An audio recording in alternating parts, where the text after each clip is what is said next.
G'day, welcome to I Cultivate. My name's Steve. I've got a bit of a problem in my garden bed here, all to do with what we call nutgrass, although some places in the world you would call it sedge grass, and it's an absolute gardener's nightmare.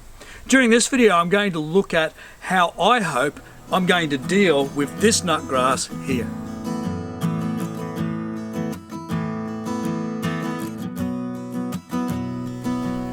You know, nutgrass is a real survivor, and it can drive you crazy because all of a sudden it will just appear from nowhere and you wonder, how did it get there? Look, one of the reasons why, or perhaps even the reason, is there is underneath the ground where nutgrass is located is, as the name suggests, a nut. And it's not a nut in the traditional sense, but nonetheless a nut-like structure from which the grass will grow. And that nut can stay dormant under the ground for many years. And what will wake it up from its dormancy is a number of different things. Firstly, lots of rain, lots of water in quite a rich soil can actually cause the nut to wake up out of its dormancy, and therefore in a location where previously there had been no nutgrass, all of a sudden it appears. The other thing that can bring it out of its dormancy is not just a lot of rain or a lot of watering, but in fact the soil being disturbed. And that's what happened here. We did quite a lot of development here. We had machinery in, the soil was being moved around a lot, and we're developing this garden area, and then all of a sudden, in a place where there had not previously been any nutgrass, all of a sudden it appeared. So the nut had been woken up from its dormancy as a result of all of that ground activity. So how can we get rid of this nutgrass? Well, really, it's not easy. And it comes down to just one of a couple of methods. The first is to use poisons. And there are a range of different commercially available poisons that you can use that are selective specifically for nutgrass or sedge grass.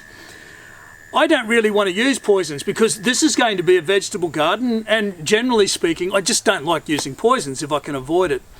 So in this particular example that I'm going to do here, it comes down to the second option, and that is physical removal. And physical removal is just a lot of hard work.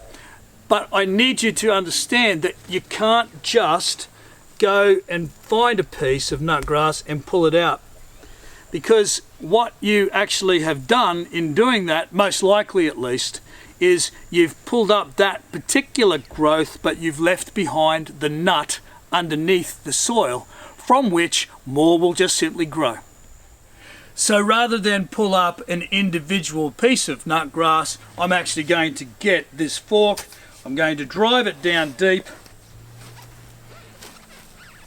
and I'm going to lever it up. So as you can see, there is actually lots of little rhizomes growing out from each nut.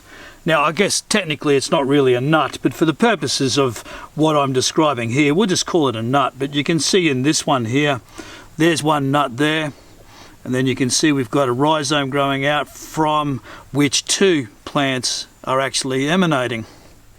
This highlights why it is so important that you don't just pull the plant, you must dig and try to get the actual nut itself. Because if you just simply pull the plant, not only are you not getting the nut, but in many instances you are actually stimulating the nut to send out more rhizomes and therefore more nutgrass. So we've now got a pretty big job going through this entire garden in order to remove as much of this nutgrass as we possibly can. So what the strategy actually involves is getting rid of as many of the nuts as we possibly can, and then we're going to cover this garden bed in cardboard and build it up using what is effectively a no-dig method, even though we've done a bit of digging for the nutgrass. And hopefully what that will do is any nuts that we've left behind, and I hope it's not many, but there's absolutely going to be some, any nuts that we left behind will be forced back into a dormancy and should they grow, they will be readily identifiable, and then we can just whip them out quickly before they develop any further.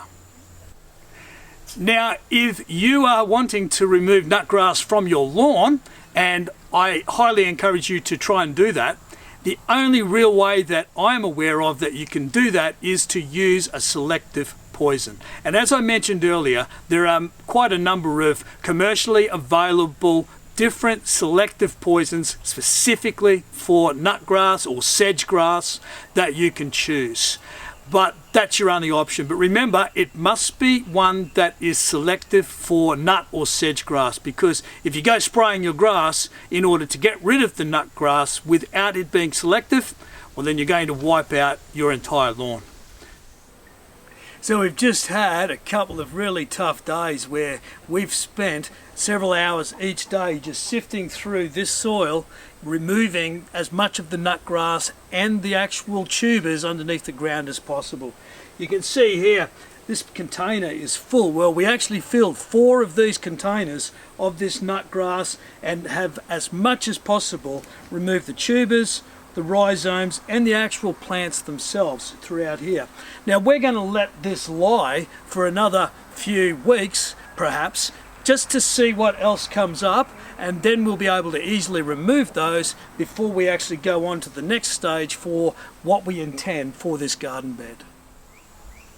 Now I hope you've enjoyed this video about how we're dealing with nutgrass in this garden. We will come back in the future and show you how it's gone, and we've got our fingers crossed that for this particular area it's going to work for us.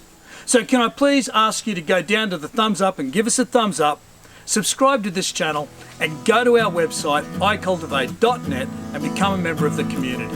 Thanks for watching.